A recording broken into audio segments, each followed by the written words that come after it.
오늘 계속 저희가 빌레몬서를 보고 있는데요. 오늘은 빌레몬서 1장 4절로 7절 말씀을 가지고 우리 펠로우십을 세우기, 우리 교회가 이제 소그룹을 좀 펠로우십 이런 용어로 대체를 해봤는데, 오늘 좀 이 설교를 통하여서 펠로우십이 이렇게 중요하구나, 또 우리가 함께 이런 펠로우십을 세워가야겠구나라는 마음의 다짐과 결단, 또 변화가 있는 시간 됐으면 좋겠습니다. 오늘 빌레몬서 1장 4절로 7절 말씀 우리 한 절씩 교독하도록 하겠습니다. 4절 제가 먼저 읽겠습니다.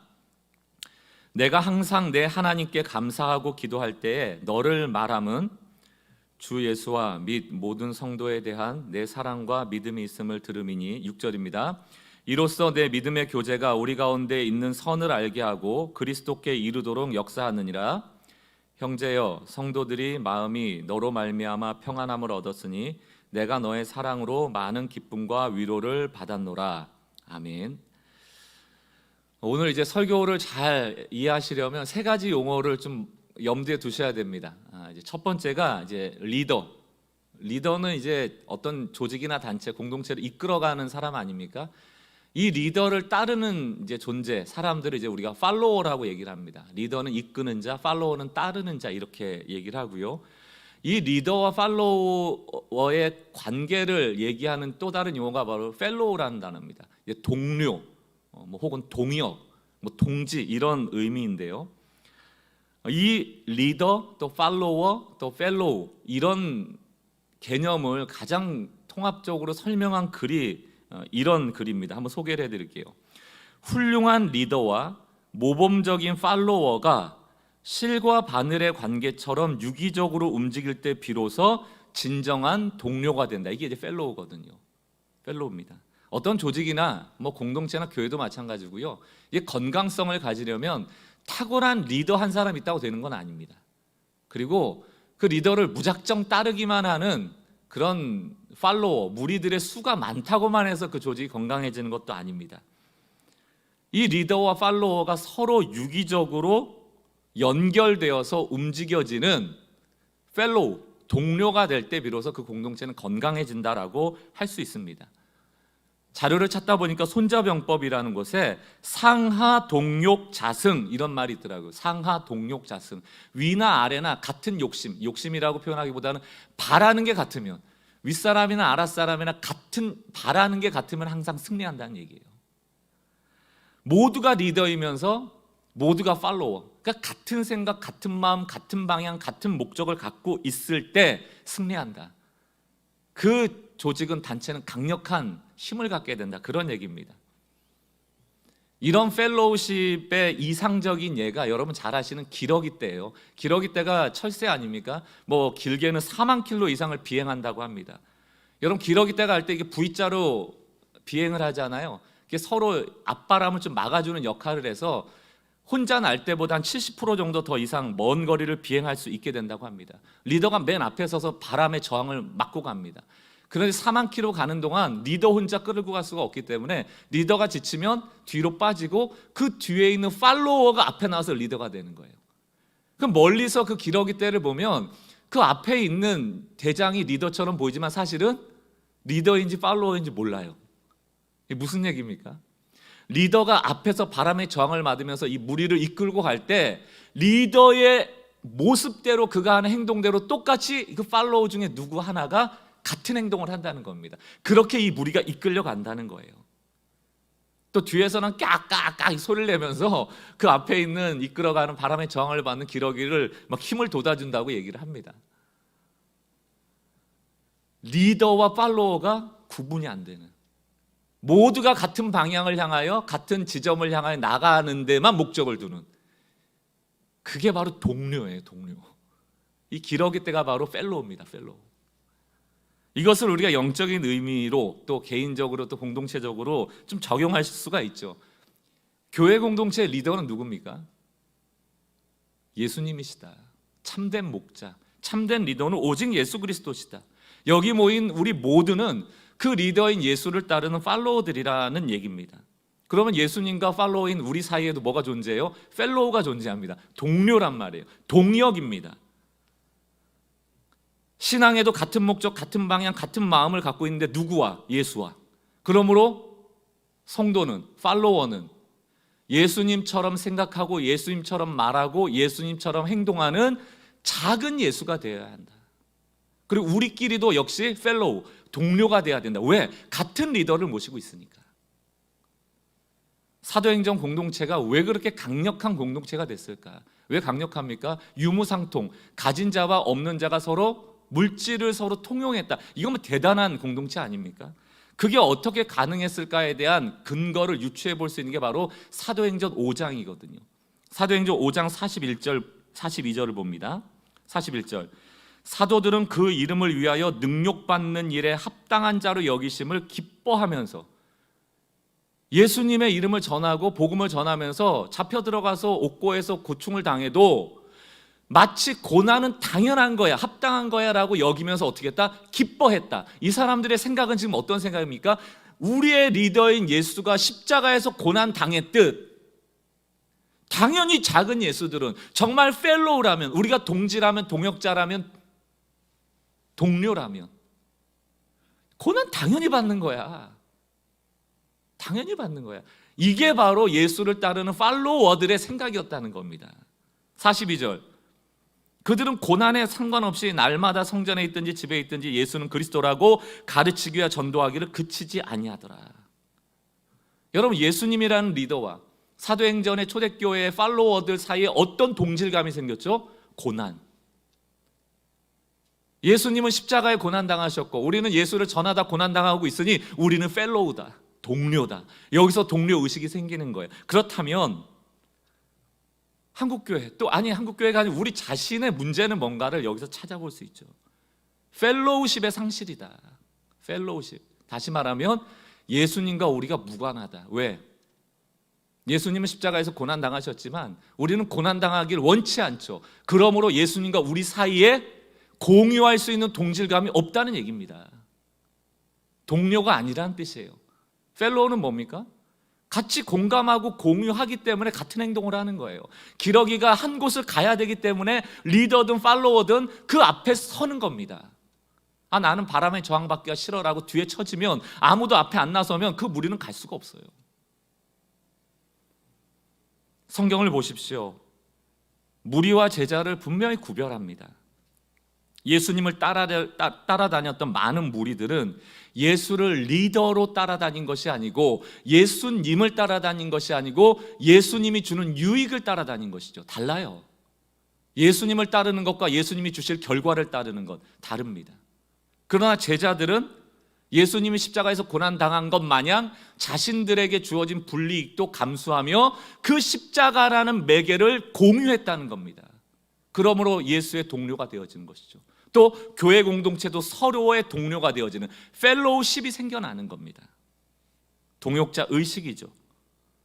저희가 뭐 이런 의도를 가지고 이름을 바꾼 것은 아닙니다만, 소그룹을 펠로우십으로 좀 더 구체적으로 명확하게 성격을 드러내기 위해서 변경을 했는데, 오늘 그 펠로우십을 어떻게 세워갈 수 있을지에 대해서 성경적 원리를 가지고 우리가 좀 같이 나누고 또 마음에 새기고, 우리가 속한 소그룹뿐만이 아니고 개인적인 만남 속에서도 이러한 동료 의식을 갖도록 하는데 애를 쓰고 몸부림쳤으면 좋겠다.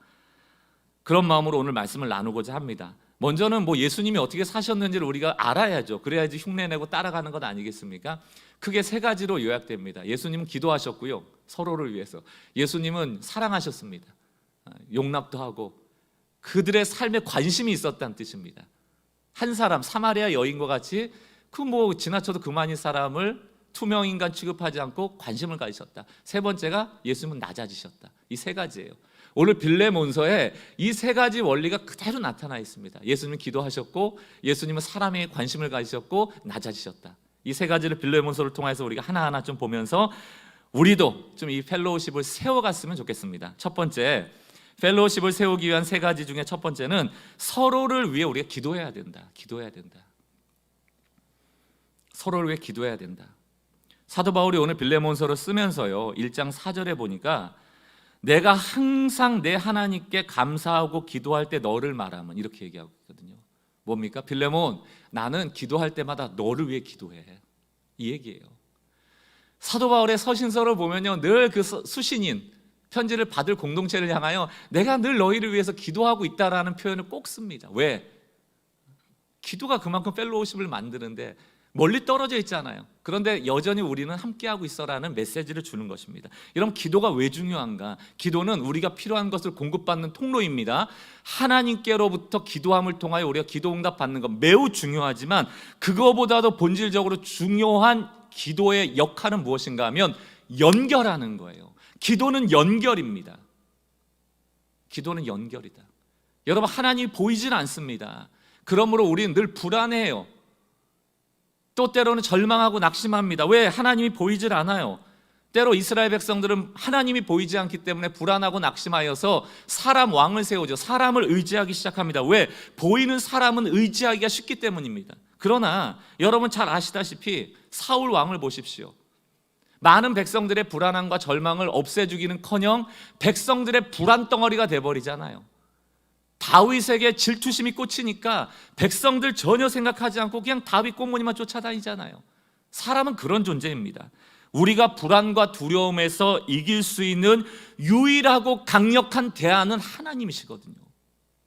바로 기도할 때 그 대안이시며 강력한 힘이 되시고 도움이 되시는 보이지 않는 하나님께 우리가 연결됩니다. 기도는 연결하는 것이에요. 사랑하는 성도 여러분, 지금 뭐 어떤 인생의 풍랑 때문에 뭐 두렵고 불안하고 혹은 절망하신 분 계세요? 답이 어디 있습니까? 기도하셔야 돼요. 하나님이 안 보이니까 불안한 것 아닙니까? 하나님이 없는 것 같으니까 불안한 것 아닙니까? 그러나 기도는 하나님과 연결되는 것입니다. 기도는 하나님이 보이기 시작하는 것이고 이전에 알지 못하고 이전에 깨닫지 못하고 이전에는 생각지도 못했던 것들이 기도를 통하여 깨달아지고 보여지고 생각하게 되는 거예요. 딕 이스트만이라는 분이 기도에 대한 책을 썼는데 그 책 안에 기도를 이렇게 정의하더라고요. 기도의 단순한 행위는, 기도가 뭐예요? 뭐 문제를 막 해결하려고 하는 게 아니잖아요. 자리에 앉아서 하나님께 부르짖는 건데 그 단순해 보이는 기도의 행동이 놀랍게도 유한한 인간을 무한한 하나님께 연결시킨다. 우린 능력이 없죠. 무능해서 여러분 한풀이 하듯이 기도하는 게 아니에요. 넋두리 하는 게 아닙니다. 그냥 답답한 마음에 소리 지르는 게 아니고 기도하면 그 무능한 인간이 전능자와 연결이 된다는 거예요. 그게 기도입니다. 그리고 하나님께 연결되면 하나님이 응답하시고 고난의 상황은 변화되고 설명할 수 없는 기적이 일어난다. 기도할 수 있는데 왜 염려하십니까? 시편 73편이 대표적인 예예요. 시편 73편은 아삽의 시라고 알려져 있는데 고난 중에 왜 악인은 형통한가에 대한 불만을 적은 시입니다. 도대체 하나님 계시는가? 하나님 계시다면 나 같은 사람은 복주고 저 사람은 버려야 되는데 왜 악인이 형통한가? 왜 안 나타나시는가? 시편 73편 16절 17절을 세 번역으로 보겠습니다. 16절, 내가 이 얽힌 문제를 풀어보려고 깊이 생각해 보았으나 악인이 형통한 것에 대해서 막 괴로운 마음으로 고민했는데 어때요? 그것은 내가 풀기에는 너무 어려운 문제였다. 17절, 그러나 마침내 하나님의 성소에 들어가서야 악한 자들의 종말이 어떻게 되리라는 것을 깨닫게 되었습니다. 성소, 이게 뭡니까? 하나님과 연결되는 장소거든요. 여러분의 집이, 가정이, 골방이, 여러분이 있는 운전하는 차 안이 기도를 통하여 성소가 됩니다. 하나님과 연결이 됩니다. 그랬더니만 시편 73편 중반절 22절 어떻게 됩니까? 성소에서 하나님 앞에 서니까 나는 우둔하여 아무것도 몰랐습니다. 이제 내가 그것을 해석하려는 노력조차도 내려놓는다는 얘기예요. 나는 우둔한 짐승이 하나와 같더라. 나는 짐승이 한 마리 같더라. 아무것도 모르는 거예요. 23절, 그러나 그 성소에서 깨닫게 된 것 하나가 뭔지 아세요? 나는 늘 주님과 함께 있더라. 안 보이는 것뿐이지 하나님이 나와 함께 하시지 않는 것이 아니었다. 주님께서 내 오른손을 붙잡고 계셨다. 그리고 나서 73편 마지막 절 28절의 결론이 뭡니까? 하나님께 가까이함이 내게 복이라. 여러분, 하나님께 가까이 한다는 게 뭐예요? 연결된다는 거예요. 연결하는 유일한 대안이 뭡니까? 기도입니다. 그리고 나서 이 악한 자에 대해서 불평불만하던 사람이 내가 주의 행적을 전파하리이다. 기적 아닙니까? 돈 문제가 해결되고 무슨 뭐 사업이 번창하게 되고 이것만 기적이 아니고 내 갇혀있던 생각이 뚫려지는 이것이 기적 아닙니까? 예수님께서 우리에게 기도를 가르쳐 주실 때 뭐라고 가르쳐 주세요? 하늘에 계신 우리 전능하신 하나님이라고 가르쳐 주시지 않아요. 하늘에 계신 우리 아버지요. 저는 위험한 일이 닥칠 때 자녀가 다급히 엄마 아빠를 외치는데 아빠 엄마가 무관심하게 달려가지 않는 경우를 본 적이 없습니다. 저도 마찬가지예요. 자다가도 조금 애가 열이 나고 끙끙대는 그 끙끙대는 소리만 들어도 반응하는 게 부모거든요. 예수님은 우리가 기도할 때 전능하신 하나님이라고 기도하지 않고 하늘에서 우리를 여전히 보고 계시는 나의 아버지. 부모의 도움을 받는 방법은 간단해요. 아빠! 엄마! 다급하게 부르면 와서 현장 보고 상황 파악하고 해결하는 겁니다. 예레미야 33장 너는 내게 부르짖으라. 이건 막 소리쳐서 크게 소리를 내라는 게 아니고 너는 나를 부르기만 해라 이 뜻이에요. 부르라. 콜, 부르라. 기도는 아버지 되신 하나님과 자녀된 우리를 연결하는 통로입니다. 또한 이 기도라는 건 단지 하나님과 우리만을 연결하는 게 아니고 우리와 우리를 연결해요. 자녀와 자녀를 연결합니다. 우리가 한 가족 아닙니까? 하나님이라는 한 아버지를 모시고 있잖아요. 내가 내 형제들의 혹은 자매들의 아픔을 아버지께 얘기하면 아버지가 그 형제 자매 돌봐줘. 왜? 다 아들 딸이니까. 저희 큰 누님은 미국에서 오랫동안 지금 사십니다. 어머니는 지금 뭐 아시는 분은 아시겠지만 위암으로 기도하고 있거든요. 멀리 떨어져 있지만 가끔 이제 어머니하고 저희 누님하고 통화할 때 보면 저희 누님은 늘 울어요. 그냥 울어요. 멀리 떨어져 있어도 오랜 시간 함께 얼굴을 마주하지 못해도 부모 자식과는 연결되어 있는 겁니다. 그냥 울어요.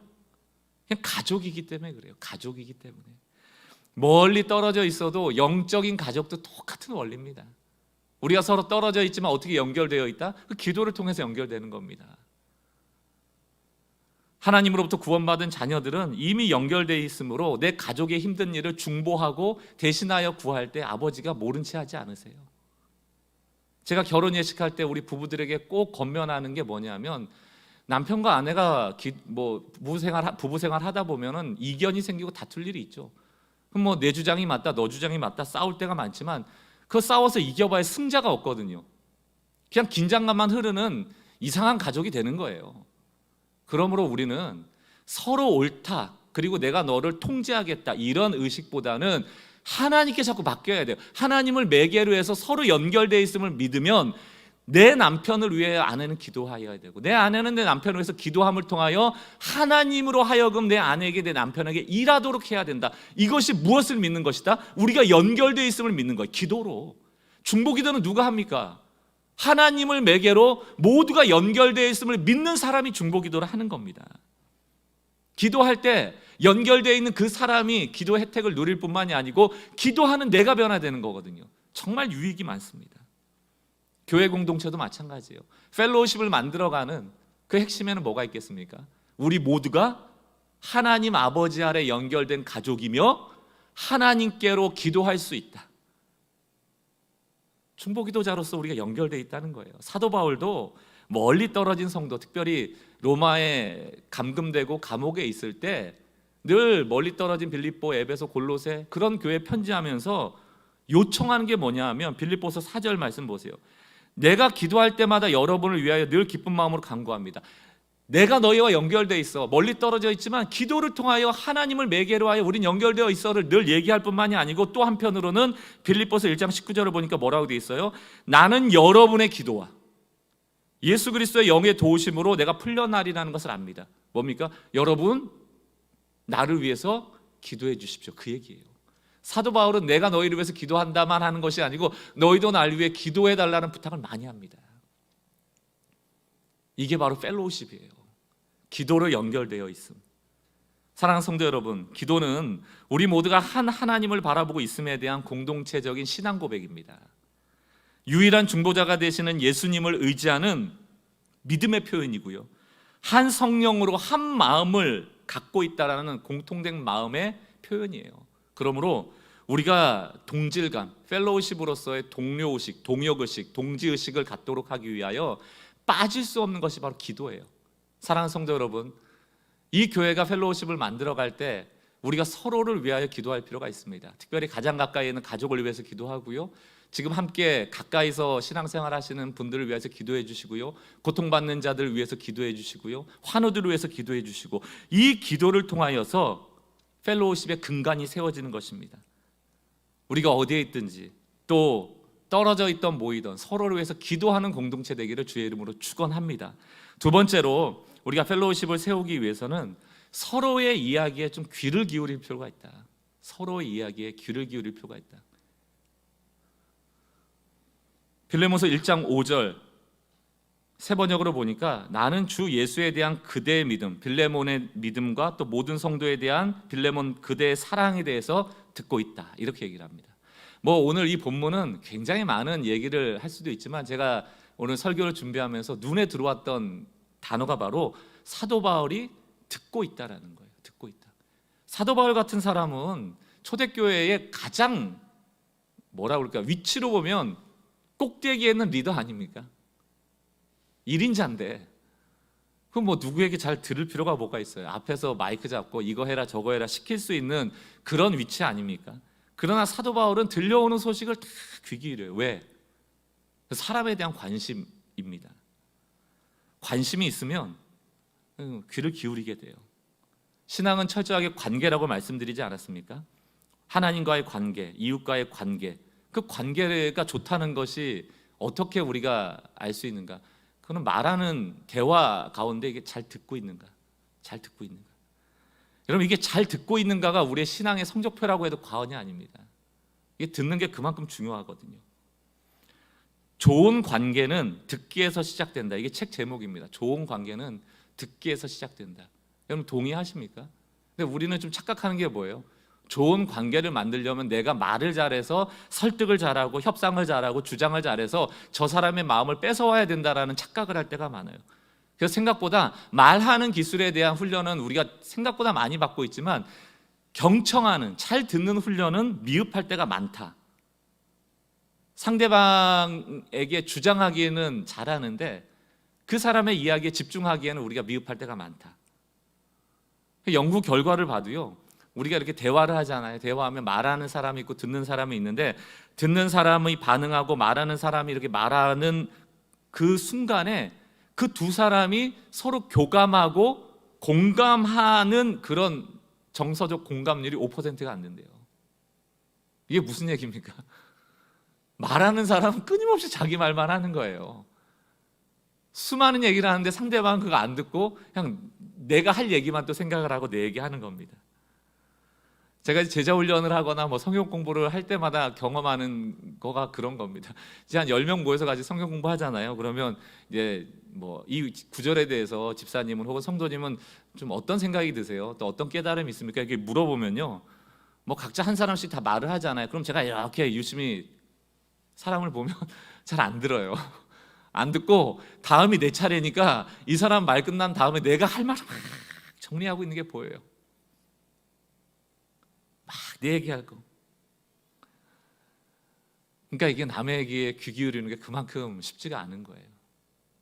그 사람 얘기 듣고 거기에 반응하고 거기에 맞춰서 또 확장해서 얘기하고 이런 게 안 되고 이 사람 한 얘기하고 전혀 상관없는 얘기, 내가 준비한 얘기만 할 때가 너무너무 많다는 겁니다. 인간관계론을 썼던 데일 카네기 같은 사람은 이런 얘기를 했어요. 다른 사람에게 관심을 기울이면서 두 달을 보내면, 관심을 기울인다는 건 뭡니까? 듣는다는, 경청하고 저 사람 어떻게 살지 이렇게 보면서 그렇게 두 달을 살면 다른 사람에게 관심을 끌기 위해서 2년을 사는 것보다 더 많은 친구를 얻을 수 있다. 우리는 막 사람 관심 끌려고 얼마나 애를 씁니까? 그 애를 쓰는 것 중에 핵심이 뭐예요? 말 많이 하는 거, 주장하는 거, 설득하는 거, 협상하는 거.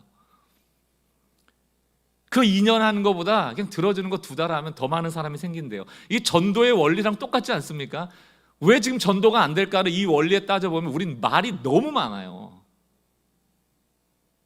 정답이라는 걸 너무 많이 알아서 그것만 막 얘기하고 상대방이 뭐 물어보면 아이 그건 됐고 이거 외우라니까, 나 이거 힘든데 아이 그건 됐고 이거 외우라니까, 이거 하면 된다니까, 교회 가면 된다니까, 기도만 하면 된다니까.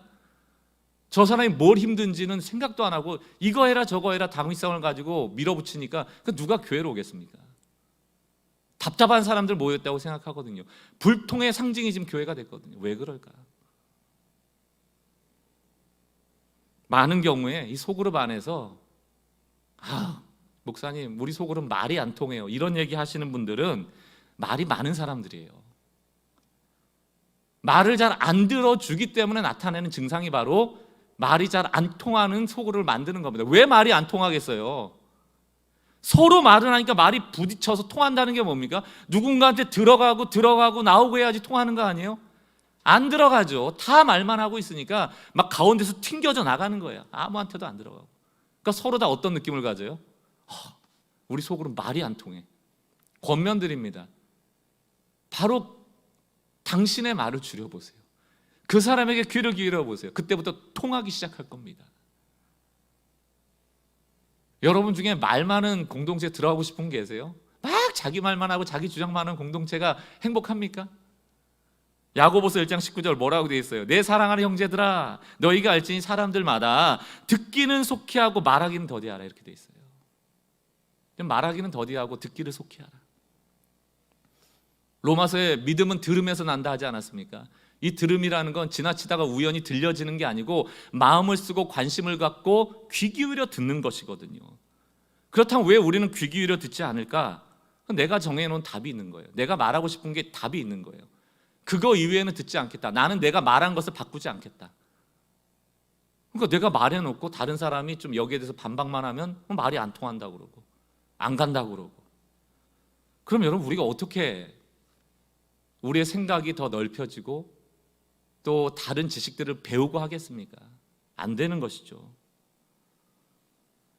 내 생각과 내 주장만 중요한 게 아닙니다. 다른 사람도 중요하게 여기고 그 사람의 의견에 대해서 존중하는 것이 매우 중요한 태도이죠.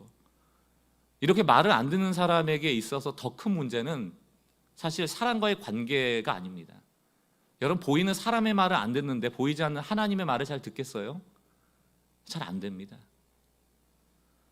결국 듣는 일에 소홀하다 보면 사람과의 관계만 끊어지는 것이 아니고 신앙생활 역시 진리에서 벗어나 내가 복음, 내 나름대로 생각하는 하나님을 만들어 놓고 그 우상을 섬기듯 신앙생활할 가능성이 너무 커지게 된다. 위험하다. 그럼 잘 들어야 됩니다. 제가 설교를 준비하면서 이 경청에 대한 글 중에 참 마음에 와닿았던 글 하나를 소개해 드릴게요. 경청은 상대방을 소중한 존재로 인정해 주는 것이다. 이게 핵심이에요. 그냥 잘 듣는다는 의견이 그런 말이 아니고 그냥 저 사람이 무슨 말 하는구나를 그냥 이해하고 분석하고 해석한다는 뜻이 아니고 지금 이 말을 하고 있는 저 사람의 심정을 헤아려 주는 거예요. 저 사람을 소중히 여김으로 그 사람의 입에서 나오는 이야기를 소중히 여기는 겁니다. 그냥 듣는 게 아니에요. 우리가 오늘 이 설교 말씀을 듣는다 혹은 성경 말씀을 봄을 통하여 하나님의 음성을 듣는다 할 때 그게 오늘의 메시지를 분석하고 해석해서 이게 맞는지 틀린지 나의 지식화하려는 그런 작업 중에 하나가 아니고 이 말씀을 소중히 여기는 거예요. 하나님을 소중히 여김으로 그분의 말씀을 소중히 여기는 거예요. 그러므로 하나님의 말씀을 소중히 여기는 사람은 말씀을 펴서 읽습니다. 하나님의 음성을 소중히 여기는 사람은 기도의 자리에서 그분께 귀를 기울입니다. 부부관계도 부모 자식 간도 그 사람이 소중하면 그 사람의 말이 소중해지는 것이거든요. 여러분 상담하는 사람들이 종종 하는 이야기가 있어요. 여러분이 특별한 상담을 안 해줘도 그 내담자가 와서 어떠한 얘기, 어려움을, 고충을 얘기하면 들어주는 것만으로도 50%의 문제가 해결된대요. 왜 그럴까요, 여러분? 왜 들어주는데 문제가 해결돼요? 그것은 그 문제를 가지고 있는 사람이 어디에서도 존중받는다라는 경험을 못했기 때문이에요. 내가 저 사람에게 관심을 갖고 존중해 준다는 마음으로 귀 기울여 줄 때 내가 존중받고 있다라는 것만으로도 치유가 일어난다는 겁니다. 그럼 소그룹이 왜 중요할까요? 뭐 오늘 설교 했던 거를 막 기가 막히게 여러분들이 목사님보다 더 잘 해석을 할 수도 있겠죠. 그것 때문에 소그룹이 필요한 겁니까? 아니에요. 존중받는 곳입니다. 저 사람이 저런 생각을 했구나. 그런 생각도 할 수 있네요. 하나님이 그런 마음을 주셨네요. 참 귀하네요. 저도 기도하겠습니다. 그것만으로 치유의 공동체가 된다니까요. 특별히 안 해도. 얼마나 놀라운 일입니까? 사랑하는 성도 여러분, 자기 말만 하는 사람처럼 피곤한 사람이 없습니다. 상대방을 피곤하게 하는 사람이 없습니다. 자기 의견을 충분히 말하되 상대방의 의견에도 경청할 수 있는 좀 성숙한 신앙인들이 됐으면 좋겠고요. 서로 대화할 때 통한다라는 느낌 있잖아요. 정서적으로 교감하고 공감하는 그것이 펠로우십이잖아요. 그걸 통하여 서로가 존중받고 있구나라는 메시지가 전달되는 그런 펠로우십이 생겨지길 주의 이름으로 축원합니다. 잘 경청하는 성도들 되십시오. 세 번째, 마지막으로 교회가 펠로우십을 세워갈 때 이건 뭐 필수 불가결한 것입니다. 서로를 향해 낮아져야 돼요. 낮아져야 된다. 서로를 향해 낮아져야 된다. 빌레몬서 1장 7절을 보니까 사도 바울이 빌레몬을 호칭하는데 뭐라고 부릅니까? 형제여 이렇게 불러. 형제여. 형제여. 빌레몬과 사도 바울의 나이 차이가 많이 있었을 겁니다. 또 빌레몬에게 복음을 전한 리더잖아요. 어쩌면 신앙의 선배이기도 하고. 만약에 분당 우리 교회 이찬수 목사님이 저한테 형제여 이렇게 부르면 저는 좀 부담스러울 것 같아요. 그냥 박 목사 이렇게 부르는 게 편하거든요. 사도 바울이 지금 빌레몬에게 형제여 이러면 빌레몬 입장에서는 좀 부담도 되겠지만 사도 바울이 이렇게 자기를 어찌 보면 낮춰서 그냥 명하여서 오네시모를 받아들여라, 복음의 원리는 그런 거다 이렇게 할 수도 있지만 형제여 이렇게 다가가는 이유가 뭘까?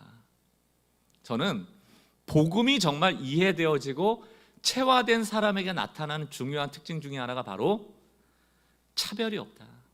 차별하지 않는다. 또 높아지려고 아등바등하지 않는다. 오히려 낮추어 상대방의 눈높이에 우리의 눈높이를 두려고 한다. 이게 복음의 사람들이에요. 제가 우리는 교회를 개척하고 개척할 때 뭐 알고 한 건 아닙니다. 뭐 이래야지 저래야지 교회를 이렇게 세워야지 철학을 가지고 한 것은 아니지만 참 하나님이 은혜로 이끌어 주셨던, 그래서 구구단처럼 제가 외웠던 외침이 좀 교회 공동체는 평등했으면 좋겠다. 모두가 복음 안에서 차별이 없다 했잖아요. 교회 안에 너무 계급이 많더라. 예수님만 리더 삼으면 되는데 인간 리더라는 사람들이 오히려 리더랍시고 교회를 망치는 일들이 너무 많더라. 거기에 대한 좀 아픔이 있었습니다. 좀 복음은 차별이 없는데 모두가 형제고 자매인데. 사랑하는 성도 여러분, 목사가 특별한 성직자입니까? 제가 특별해요? 평신도와 목사는 뭐 다른 겁니까? 종교개혁자들은 종교를 개혁하고 나서 모든 직업은 성직이다라는 외침을 외쳤습니다.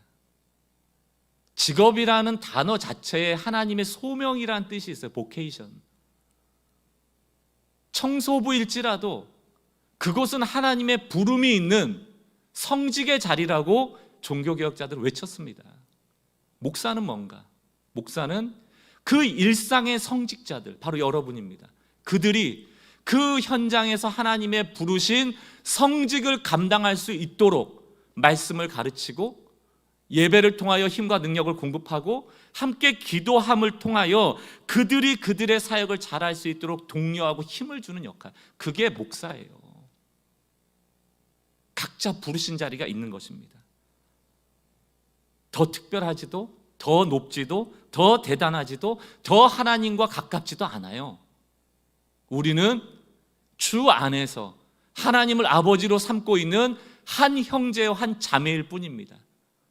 여러분이 저의 형제요 자매이고 여러분에게 저는 형제요 자매일 뿐인 것이죠. 우리는 거룩한 하나님의 백성된 같은 성도입니다. 서로를 향해 낮아지라는 것은 서로를 존중하고 차별하지 말고 높아지지 말고 철저하게 겸손해져라, 이 메시지 아니겠습니까? 유대 종교 지도자들을 향하여 예수님이 비유로 말씀하셨죠. 마태복음 23장 5절. 그들의 모든 행위를 사람에게 보이고자 하나니 곧 그 경문띠를 넓게 하며 옷수를 길게 하고, 치장 엄청 했다는 거예요. 요즘으로 치면 나 목사다 하고 성경책 이렇게 드는 것도 똑같은 행동입니다. 겉모습으로 뭔가 성직이다, 거룩하다를 드러내려고, 속은 다 썩어 문드려졌는데 그걸 가리려고 하는 행동들. 6절.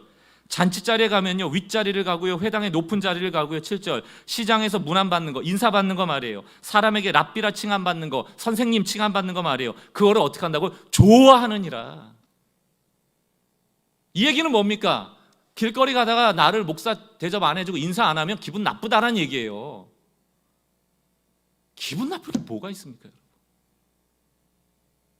여러분 모르시죠? 목사가 아니니까. 목사한테 할 얘기지 여러분한테 할 얘기는 아닌데. 8절, 예수님이 뭐라고 얘기를 해요? 그러나 너희는 랍비라 칭함받지 마라. 이 얘기는 뭐예요? 높임받지 마라. 하나하나 따져볼까요? 거치장하지 마라. 인사받지 마라. 그 뜻이에요. 선생이라 칭함받지 마라. 그러면서 뒤에 뭐라고 되어 있습니까? 너희의 선생은 하나요, 너희는 다 형제라. 말씀에 나와 있잖아요. 우리는 다 형제라. 사도 바울이 왜 빌레몬에게 혹은 아주 아들뻘인 디모데에게 형제라고 얘기를 합니까? 이 원리예요. 예수를 따랐던 제자들도 착각을 했었습니다. 마가복음 9장을 보세요. 33절. 가버나움의 이름에 집에 계실새 제자들에게 물으실 때 너희가 길에서 서로 토론한 것이 무엇이냐 하시되 34절, 그들이 잠잠하니 말 한마디도 못해. 왜? 그는 길에서 서로 누가 크냐라고 쟁론하였습니다. 제자들 사이에 어떤 일이 벌어졌어요? 12제자가 모여가지고 야, 누가 예수님하고 더 친해? 누가 더 예수님이 누구를 더 사랑해? 누구한테 더 자주 만나? 교회 안에도 너무너무 많아요. 뭐 누구한테 전화 왔었어? 넌 전화 받았어? 누가 우리 담임 목사님이 나는 이렇게 해줬어. 넌 어땠어? 그게 무슨 상관이에요, 여러분? 제가 요즘 가능하면 다 밥 먹으러 다니거든요. 뭐 신방 가서 선물 주면 다 받아옵니다. 옛날에는 안 받으려고 밥도 안 먹었어요. 왜? 전부하고 밥 안 먹을 것 같으면 누구 한 사람하고 밥 먹었는데 그 사람이 나 오늘 담임 목사님하고 밥 먹었어 그러면 그 얘기 들은 사람은 왜 그 담임 목사님 나랑은 밥 안 먹어? 그게 무슨 상관이냐고요. 만나야 되니까 만났겠죠. 그분도 언젠가 만나면 또 밥 먹겠죠. 이러는데 그 오해가 싫은 거예요. 저도 안 했는데 요즘은 상관 안 합니다. 밥 먹는 게 사람 사는 일인데 밥 먹고 사는 거지. 선물 주시면 또 사랑의 표현 아니겠어요? 받아옵니다. 어제도 누가 이게 약밥 싸주셔가지고 점심에 잘 먹었어요. 사랑하는 성도 여러분, 첫째가 둘째가 무슨 소용이 있습니까? 35절, 예수께서 앉으사 12제자를 불러서 이르시되 누구든지 첫째가 되고자 하면 무사람의 끝이 되며 무사람의 섬기는 자가 되어야 한다. 너희는 다 꼴찌다, 꼴찌다라, 이 얘기예요. 입에 담기도 부끄러운 얘기지만 제가 지지난주에 저주하지 말라는 설교 지난주에 하면서 이제 지지난주에 설교를 준비할 때 참 힘들었던 게 왜 힘들었냐면 오늘 이 설교하고도 맥락이 같아서 소개할까 말까 고민을 했지만 왜냐하면 목사 얘기이기 때문에 제 얼굴에 침 뱉는 얘기고 저도 뭐 다르지 않을 수 있기 때문에 위험하지만 지지난주에 제가 너무 막 속이 타는 소식을 들었어요. 이게 별거 아닐 수도 있지만 어떤 큰 교회입니다. 지방의 큰 교회 목사님인데 예배 중에 부교육자 2명을 강단을 불러낸 거예요. 청소년, 청년 사역하시는 분들 같아요. 그리고 나서 머리가 3대7 가르마 한 사람은 6대3과 5대5 가르마 한 거를 지적하면서 교육자들이 품위 없이 이런 머리 스타일을 하고 다니냐. 제가 이렇게 얘기하는 목사님 가련을 봤더니 2대8이더라고요. 세상 촌스러워서 내가 유심히 봤어요. 나온 그 교육자 너무 깔끔해요. 저 같은 사람은 그 교회 가면 이제 못 가는 거예요. 전 죽어도 2대8 하고 싶진 않거든요. 성경의 원리는요, 내가 2대8 가름하더라도 저 사람이 6대4를 원하면 6대4로 바꾸라는 게 성경의 원리입니다. 도대체 교육자다움이 머리카락의 가르마에서 나온다? 여러분 웃으셨잖아요. 그래서 그 성도들이 웃었대요. 농담인 줄 알고. 그럴 거 아닙니까? 그랬더니만 정색을 하고 얘기하더래요. 목사들이 권력에 도취됐다. 무슨 말이든 다 할 수 있고 무슨 짓이든 다 할 수 있다고 생각하는 것 아닌가. 권력이라는 게 여러분 얼마나 무서운지 아세요? 권력감, 권력을 계속 느끼는 거거든요. 권력은 사람의 뇌를 바꾼다는 책이 있습니다. 그 책에 한 실험이 있는데 개코 원숭이를 대상으로 실험을 했는데요. 권력감을 주잖아요. 그러면 이 권력감이라는 권력을 느끼는 감정이 코카인과 같이 마약 성분과 같이 우리의 뇌를 흥분시키고 자극시킨다는 거예요. 그래서 낮은 지위에 있던 원숭이를 높은 지위로 올려서 권력을 주면 권력감이 생겨져서 그 중추신경을 자극하는 도파민의 분비가 늘어나고 그럴수록 공격적인 존재가 되고 자신감이 넘쳐나더라는 거예요. 이 실험을 했던 로버트슨이라는 사람이 뭐라고 정리를 했냐면 권력이 강할수록 도파민이 많이 분비되고 자신의 정당성을 의심하지 않는 존재가 된다는 거예요. 불러내서 가르마 얘기를 해도 본인이 무슨 말을 하고 있는지 몰라요. 그렇게 해도 되는 줄 알아요. 이게 권력감입니다. 무서운 거예요. 그러면서 이 실험이 이 뇌의 생물학적인 실험이었긴 하지만 모두에게 다 적용된다. 저는 이 책을 다 읽어보진 않았기 때문에 또 의학적으로 이 연구를 제가 다 해석하고 분석한 건 아니지만 그 결론에 생물학적인 결론에 근거하면 권력을 쥐어주니까 뇌가 바뀌더라는 거예요. 그럼 뇌가 바뀌었다는 건 뭡니까? 그렇게 생각하고 그렇게 행동해도 그것이 옳은지 그른지를 못 느낀다는 거예요. 한국교회 목사는 말할 것도 없고요. 장로, 권사, 개척교회 멤버, 부장 집사 얼마나 감투가 많아요. 여기 장로님도 계시지만 저는 정말 많이 듣거든요. 안수 집사 때까지 저러지 않다가 장로 받고 왼쪽에 딱 완장 차는 순간부터 말이 바뀌더라고. 목사는 다릅니까? 부교육자 시절에 있던 그 부교육자가 담임 목사 되니까 바뀌더라. 부장 집사 시켜놓으니까 다르더라. 그런 얘기가 왜 나올까요? 뇌가 바뀐다니까요. 우리의 생각이 바뀐다니까요. 우리가 그렇게 권력을 행사하면서도 그게 권력인 줄 모른다니까요. 그게 사람에게 피해를 준다는 것 자체를 모른다니까요. 혹시 우리가 지금 우리의 뇌가 비정상적으로 바뀌어가고 있는 것은 아닌가? 우리가 권력감에 도취되거나 그 권력을 가지려고 교회 안에서조차도 경쟁하고 몸부림치고 있는 것은 아닌가? 우리의 리더가 되시는 예수님이 보여준 가장 큰 삶은 무엇입니까? 낮아짐. 하나님의 전능함을 버리고 기꺼이 무능한 자가 되어 십자가에 달리심. 그것이 바로 우리에게 주는 성육신의 메시지 아닙니까? 케노시스, 비웠다는 거거든요. 비움. 그러나 우리는 자꾸 채우려고 하죠. 권력을 가지려고 하죠. 사랑하는 성도 여러분, 우리가 이 교회 공동체를 펠로우십, 다시 말하면 예수님을 따라가는 팔로워들로 만들기 위해서는 낮아짐의, 서로를 향한 낮아짐의 정신이 꼭 필요하다. 그리고 구현되어져야 된다. 결론을 내지면서 제가 지난주에 저희 둘째 아들하고 같이 책을 한 권 읽었는데 내용은 다 소개해드리기 그런데 이런 내용이에요. 귀가 잘 안 들리는 아버지가 있었는데 아들이 보청기 사준 겁니다. 보청기 사줬는데 이제 노인정 갈 때 그거 끼고 가면 되잖아요. 근데 손주가 이렇게 보니까 할아버지가 노인정 들어갈 때마다 보청기를 빼고 들어가시는 거예요. 이상하잖아요. 그거 잘 들릴 텐데 갖고 들어가면. 그래서 물어본 거예요. 할아버지는 왜 노인정 갈 때마다 보청기를 빼고 가? 그랬더니 그 할아버지가 이렇게 얘기합니다. 나만 보청기 끼면 재미없어. 그게 책의 결론이에요. 그럼 노인정 가서 다 귀 안 들리는데 김영감, 박영감 이렇게 소리 지르면서 얘기하고 막 오해하고 그게 깔깔거리기 재밌는데 보청기 딱 꽂고 다 들리면 큰 소리를 막 얘기하면 보청기 낀 사람이 뭐라고 그러겠어요? 아니 조용히 좀 얘기해. 귀 떨어지겠네. 내 아들이 보청기 사줬는데 조용히 얘기해. 그럼 조용히 얘기하면 노인정이 그게 얘기가 돼요? 아무도 안 들리지. 본인만 듣고 있는 거죠. 본인만 보청기 꼈으니까. 보청기를 빼고 기꺼이 그곳에 가서 그 사람들의 형편이 되어져서 나도 크게 소리 지르면서 김영감, 박영방 소리치고 오해하면서 깔깔대고 재밌게 지내고 싶다는 거예요. 여러분 교회 생활 재밌게 하고 싶지 않으세요? 귀에 보청기를 좀 빼세요. 귀에 보청기를 빼야 된다. 이게 바로 낮아짐의 원리입니다. 그 보청기 뺄 때 서로를 위해서 기도해 줄 수 있고요. 왜? 안 들리는 게 이렇게 힘든 거구나. 서로 알게 되니까. 또 우리가 서로를 위해 연결되어 있음을 알고 또 귀 기울여 주고요.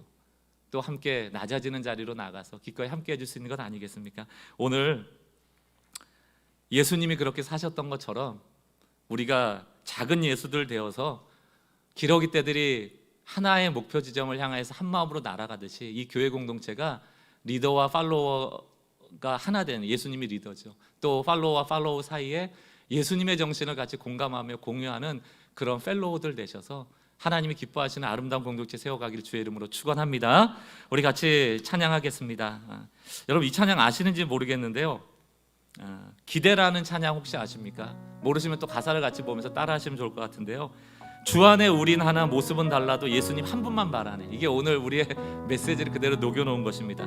주님 우리를 통해 계획하신 일, 부족한 입술로 찬양하게 하신 일, 주님 우리를 통해 계획하신 일, 나를 통해 또 우리를 통해 행하실 일 기대. 이게 이제 기대라는 찬양입니다. 우리 같이 한번 찬양하시고 기도의 제목 삼으시면 좋겠습니다.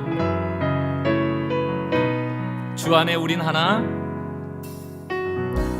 주 안에 우린 하나, 모습은 달라도 예수님 한 분만 바라네. 사랑과 선행으로, 사랑과 선행으로 서로를 격려해 따스함으로 보듬어가리.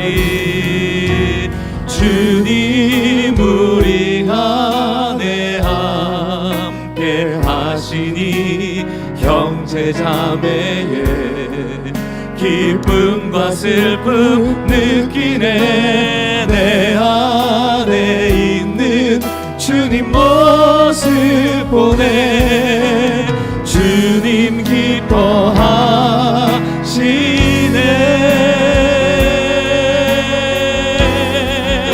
주님이 우리를 통해서, 주님 우리를 통해 계획하신 일, 부족한 입술로 찬양하게 하신 일, 주님 우리를 통해 계획하신 일, 나를 통해 하신 일 기대.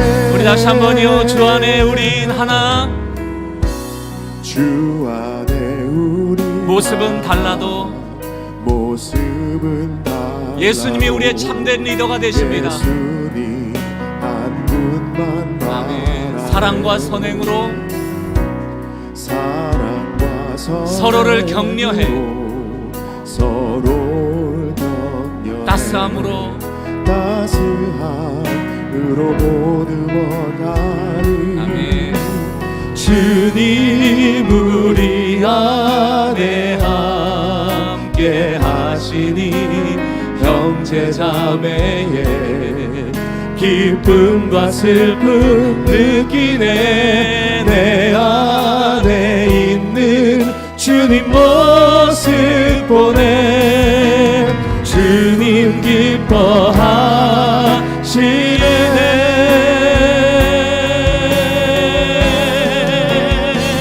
주님 우리를 통해 계획하신 일, 부족한 입술로 찬양하게 하신 일, 주님 우리를 통해 계획하신 일, 나를 통해 하신 일. 우리 다시 한번요. 주님 우리를 통해, 주님 우리를 통해 계획하신 일, 부족한 입술로 찬양하게 하신 일, 주님 우리를 통해 주님의 계획 가운데 있습니다. 우리를 통해 하신 일 기대해. 우리 두 눈을 감고 오늘 말씀을 정리합니다.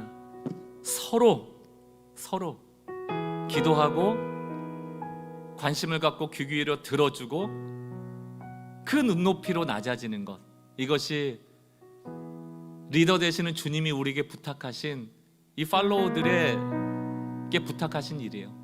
펠로우십을 가져라, 동료의식을 가져라. 우리가 좀 이것을 실천하는 작은 예수들 되기를 우리 기도했으면 좋겠어요. 우리 귀에 보청기 좀 빼시고요, 목에 힘들어간 그 힘 좀 빼시고요, 권력을 쫓아서 권력에 도취되는 사람들이 한 분도 없는 교회 공동체가 되기를 원합니다. 오직 예수님만 바라보는, 이것이 교회에만 적용되는 게 아니고 가정도 마찬가지, 일터도 마찬가지입니다. 여러분에게 성직으로 주신 그 일터에서도 이 펠로우십을 만들어가는 그런 놀라운 일들이 많아지기를 원합니다. 조용히 기도하실 분들은 좀 말씀을 정리하시고, 또 소리 내시면서 결단의 기도를 올리실 분들은 같이 또 결단의 기도 올리겠습니다. 우리 같이 오늘 말씀을 붙잡고 기도합니다.